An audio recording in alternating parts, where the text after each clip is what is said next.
Flying Fortresses, the pioneer four-motored bomber, in the air since 1935. Steamroller construction, weight about 25 tons, speed better than 300 miles an hour, range 2,100 miles. Piped oxygen for the crews and turbo superchargers for the air-cooled engines. The Norden bomb sight, a bomb release that drops them out in perfect stacked formation. A precision bomber at 30,000 feet and up. A combat plane at any level. The firepower of a dozen or more high-rate 50 caliber machine guns. A bomb load of 3.5 tons. But in the early summer of 1942, the big question was dark. The Fortresses had raked through the Pacific skies from Luzon to Midway. But could they bomb Europe? Could they fly and deliver and get back in broad daylight against the full fury of the enemy? Some of the experts said no. Not enough gunpowder, not enough armor, not enough speed or range or ruggedness. The losses would be too high.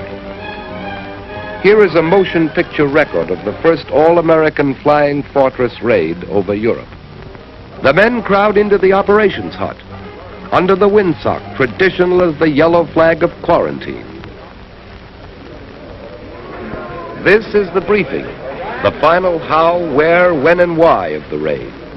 I have your attention, please, gentlemen. The pilots have all checked their crews. Everybody present and accounted for. For a long time, we've all been working very hard. The work has been grueling. It's produced results, and our standard of performance is very high. The fact is, however, unless that standard of performance remains high on an actual enemy target, all our work is going to go for nothing. Today we have an enemy target. Gentlemen, this is the real thing. This is the first operational mission we're going on. Now, you've all been issued your maps. You will note that the target is RP9X55. You will find that the recognition of the actual target area, if you follow your maps, will not be a matter of very great difficulty. As you come in from the southwest, you pass a range of rather high hills, ending in a knob of rock which sticks up quite a considerable distance. You will note to the left of the knob as you approach, and not very many miles away, is a lake. You progress past that lake, and you will pick up the area of the town without very much difficulty. Remember, when you approach the town, what your indicated altitude is going to be. Remember that you are not to go below that indicated altitude. Now, as you approach the area, you're going to run into rather heavy concentrations of flak. That flak has to be watched for. You've got to deal with it as you've been taught to deal with it. We have a time check, please. Gentlemen, it is coming up on 45. I shall count the 5. 40, 41, 42, 43, 44, 45. That's all. That's all right.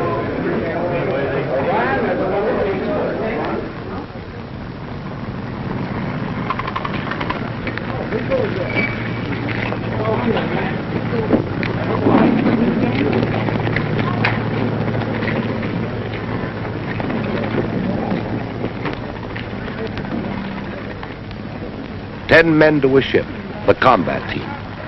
10 men blending together like a good jazz band. Pilot and co-pilot. bombardier, navigator, engineer, radio man, photographer gunner, waist gunner, ball turret gunner, and tail gunner.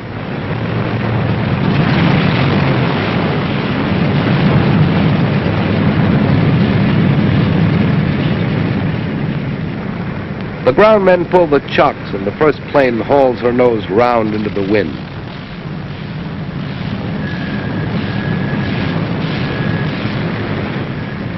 The others behind her, following each other like a herd of elephants out of a water hole.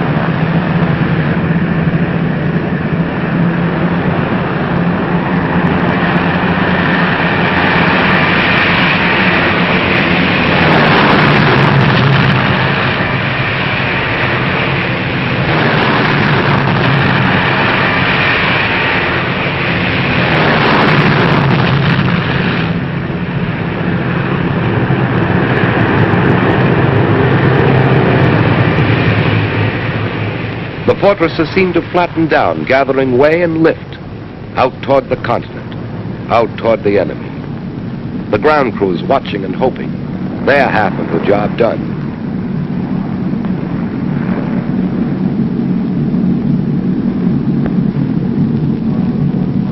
Now the ship's at operating altitude, squared away on course in formation.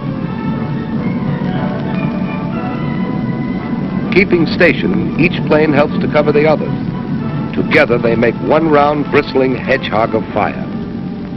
The pale, glimmering English sun and the English fields checkerboarded below. Americans from Massachusetts, Idaho, and Kentucky, a long, long way from home. The target is Rouen, the railroad yards. They come in from the northeast in tight formation, very high, visible from the ground, and make their bombing run as the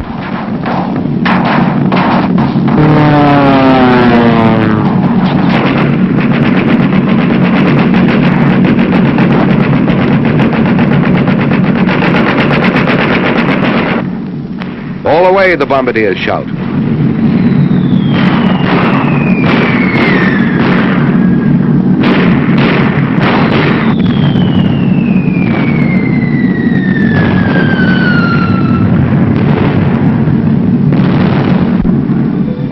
They group in elements of 3 for the run home.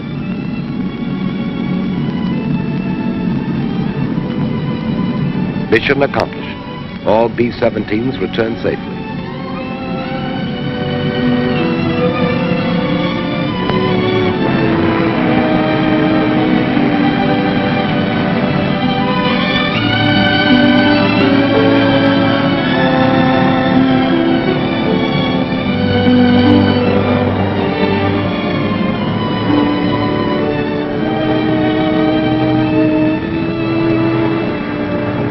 More raids followed. August 19th, 1942. B-17s over Nazi fighter base at Abbeville in support of Dieppe raid. Aerodrome and fuel tanks fired. Buildings razed. Return with full complements. Mission accomplished. August 21st, 1942. 11 B-17s without fighter escort attacked over North Sea by 25 Focke-Wulfs 190s. 3 enemy fighters destroyed. 9 more probably destroyed or damaged. 1 fortress pilot killed. Co-pilot wounded. August 27th, September 7th, October 5th. A fortress named Phyllis attacked by 40 Focke-Wulfs, 2 engines out of commission. A 3rd later failed over the channel. 3 shell holes in rudder, 3 more in stabilizers. Controls partly shot away. Landing gear smashed. 200 holes in fuselage, but Phyllis came home. October 10th, more than 500 United Nations planes, 100 or more fortresses bombed locomotive and steel works at Lille. 4 bombers failed to return. American bomber crews credited with at least 48 German planes, probably 38 others, damage to 19 more. Mission accomplished. Mission accomplished. Mission accomplished. In the Philippines, at Midway, in New Guinea, in the Solomons, over France, over Germany, over Italy and North Africa, out over the Pacific and the Indian Ocean, the North Sea and the Mediterranean, America's flying fortresses are blasting new patterns of victory.